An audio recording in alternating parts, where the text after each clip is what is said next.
Baik, kembali lagi bersama saya Mem Santi yang akan menjelaskan di bab 1 untuk yang part 5.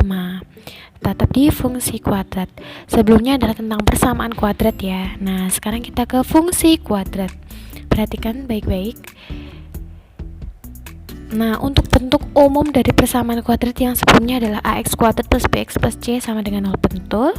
Sekarang bentuk umum dari fungsi kuadrat, bedanya sama persamaan kuadrat di sini adalah ada fungsinya fx-nya.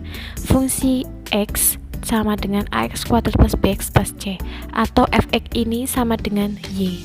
Ini namanya bentuk umum dari fungsi kuadrat. Kalau persamaan kuadrat berarti di sininya 0, tapi kalau fungsi kuadrat di sini adalah fx atau y. Nah, sekarang masih sama dengan A tidak boleh sama dengan 0. Kenapa? Kalau A sama dengan 0, maka di sini adalah A 0 kali X kuadrat adalah 0, maka tidak akan menjadi fungsi kuadrat lagi. Makanya di sini A tidak sama dengan 0. Dan bilangan A, B, C adalah bilangan real. Gitu ya. Nah, untuk fungsi kuadrat itu bisa dibentuk atau bisa digambar. Nah, gambarnya adalah berbentuk parabola. Kita perhatikan sama-sama. Di sini sketsa grafik fungsi kuadrat. Untuk A lebih dari 0, A lebih dari 0 itu berarti AX kuadrat plus BX plus C. A-nya itu lebih dari 0, misalnya 1, 2, 3 dan seterusnya. Dan D nilai D adalah nilai diskriminan yang kemarin itu kurang dari 0. Nilai yang kurang dari 0, maka kurvanya bentuknya seperti ini. Ini sumbu X, kurvanya adalah seperti ini. Kurvanya madep ke atas dan menggantung, tidak pada sumbu X-nya. Bedanya, kalau A lebih dari 0 dan D sama dengan 0, kurvanya pasti tumpang garis sumbu X. Gitu.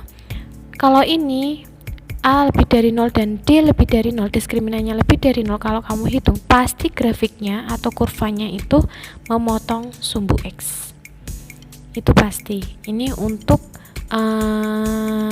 nanti membuktikan, misalnya di soal ABC-an bentuk seperti ini memotong berarti pasti diskriminannya lebih dari 0. Kalau misalkan diskriminannya kurang dari 0 berarti nanti dia menggantung. Nah, ini kurva ke bawah itu kalau nilai A nya kurang dari 0. Kalau A positif atau A lebih dari 0 itu pasti kurvanya ke atas madepnya. Kalau A kurang dari 0 madepnya pasti ke bawah semua ya. Sedangkan di sini kalau D kurang dari 0 berarti dia menggantung, D sama dengan 0 berarti dia pasti sumbu X, dan D lebih dari 0 dia pasti memotong sumbu X. Gitu ya. Nah, sekarang langkah-langkah menggambar grafik fungsi kuadrat gimanakah itu? Yang pertama, menentukan titik potong fungsi kuadrat. Titik potong di sumbu X berarti sumbu yang vertikal ya. Y sama dengan 0, maka AX kuadrat plus BX sama plus C sama dengan 0. Kan di sini Y sama dengan ini ya. Karena sumbu X karena di titik potong sumbu X Y-nya sama dengan 0, maka Y-nya 0, ininya masih tetap gitu. Nanti kita ke contohnya. Kalau titik sumbu Y, jadi kita nentuin titik potong sumbu X dan sumbu Y. Dimana kalau kamu cari titik potong sumbu X berarti Y-nya sama dengan 0. Kalau titik potong sumbu Y berarti X sama dengan 0. Yang kedua, menentukan sumbu simetri. Sumbu simetri di X dengan rumus min B per 2A. Gitu ya. Ini min B per 2A aja, ini nggak usah. Menentukan titik ekstrim dengan cara membuat nilai ekstrimnya dulu, mencari nilai ekstrimnya dulu maksudnya. Dengan cara min D besar atau diskriminan per 4A. Nah, ini ya benar-benar ya. Diskriminan adalah rumusnya B kuadrat min 4AC, karena di sini negatif berarti di sini negatif per 4A. Di sini cuma negatif B per 2A ya, ini salah. Nggak ada sama dengannya, nanti saya hapus. Selanjutnya, maka titik ekstrim atau titik puncaknya saya buat P X, Y. X-nya adalah sumbu simetrinya, hasilnya ini. Y-nya adalah hasilnya dari ini. Nah, dijadikan satu, maka kalau kita gambar jadi titik puncak kurvanya. Kita lihat. Misal contoh soal, lukislah grafik fungsi kuadrat berikut. Nah, Y sama dengan X kuadrat min 2X min 8. Tentukan titik potong terhadap sumbu X, sumbu Y, nilai ekstrim, titik ekstrim, gambar fungsi kuadrat tersebut. Langkah menggambar. Yang pertama, menentukan titik potong fungsi kuadrat. Titik potong terhadap sumbu x di mana y sama dengan 0. Nah, kan di sini ya, ax kuadrat plus bx plus c sama dengan y itu adalah bentuk umum dari fungsi kuadrat. X kuadrat min 2x min 8 sama dengan 0. Kenapa 0? Karena y-nya sama dengan 0 gitu. Nah, ini adalah fungsi kuadrat yang tadi ditanyakan. Ingat, dengan cara faktorisasi kita dapatkan x kuadrat min 2x min 8. Berapa kali berapa hasilnya negatif 8, berapa tambah berapa hasilnya negatif 2. Berarti negatif 4 kali 2 adalah negatif 8, negatif 4 tambah 2 adalah negatif 2. Ya kan?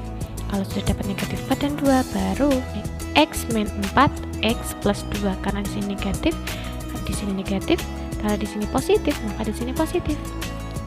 Selanjutnya, jadi x min 4 sama dengan 0 dipisah, atau x plus 2 sama dengan 0. Jadinya kalau pindah ruas, min 4 nya pindah ruas jadi plus 4, plus 2 pindah ruas jadi negatif 2. Jadi nilai x nya adalah, karena y nya sama dengan 0, syarat sumbu titik potong terhadap sumbu x, maka x nya 4,0, x nya negatif 2,0. Jadi ada dua titik di sumbu x nya. Di titik sumbu x nya itu ada dua nilainya, yaitu 4,0 dan negatif 2,0. Yang kedua, cari titik potong terhadap sumbu y, dimana dibalik x nya sama dengan 0.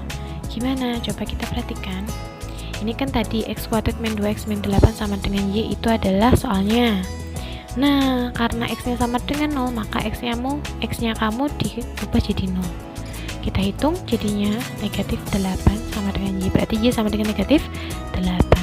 Karena x nya sama dengan 0, maka titik potong di sumbu y nya adalah 0, negatif 8 gitu.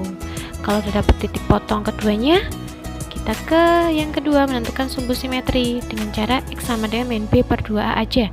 Ini nggak usah, ini dihapus, min b per 2a.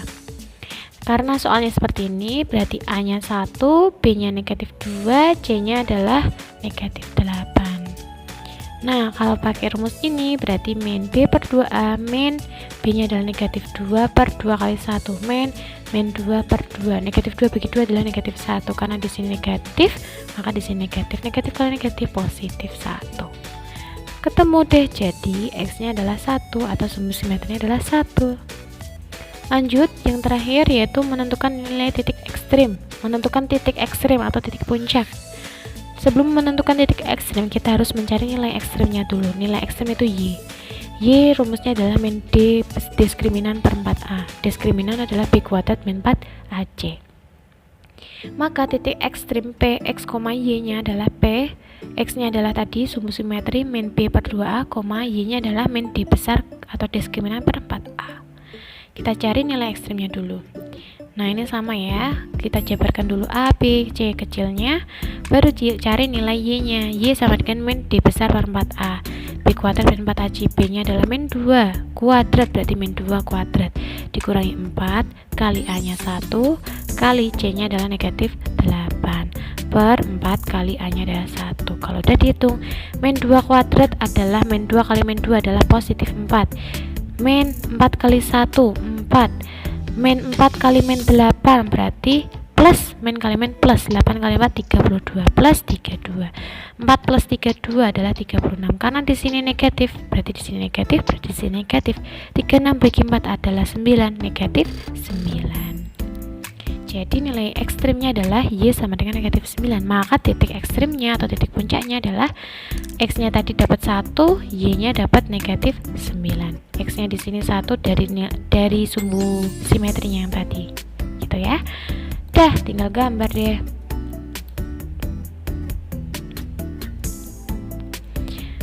Nah, di sini tadi untuk titik potong sumbu X tadi negatif 2,0 sama 4,0 ya, dikasih titik.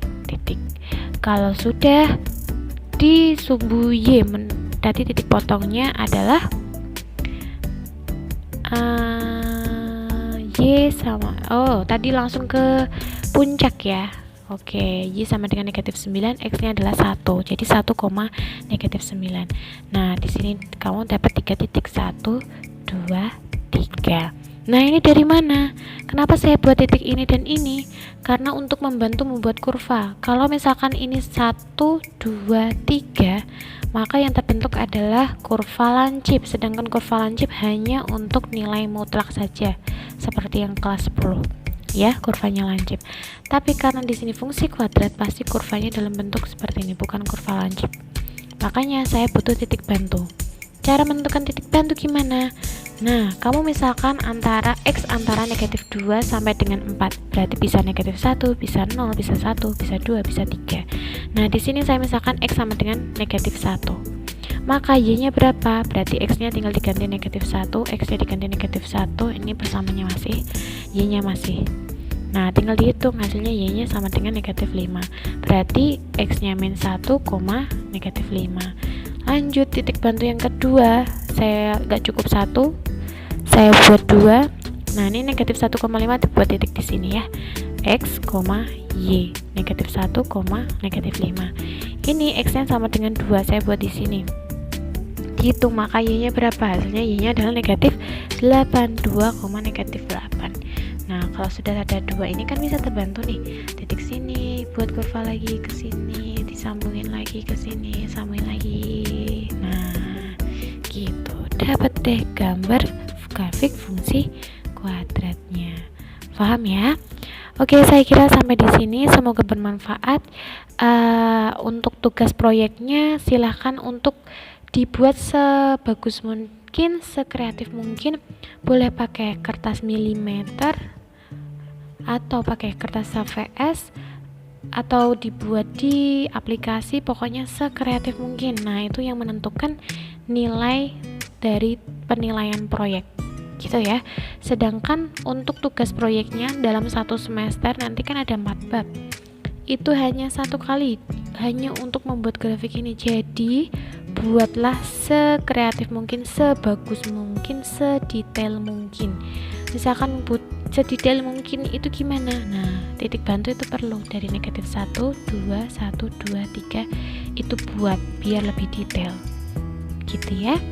Jadi buat semaksimal mungkin agar nilainya bisa lebih. Oke, jika ada pertanyaan silakan dibuat di kolom komentar Google Classroom boleh, di YouTube boleh, atau wabri saya juga boleh. Terima kasih, semoga bermanfaat. Wassalamualaikum warahmatullahi wabarakatuh.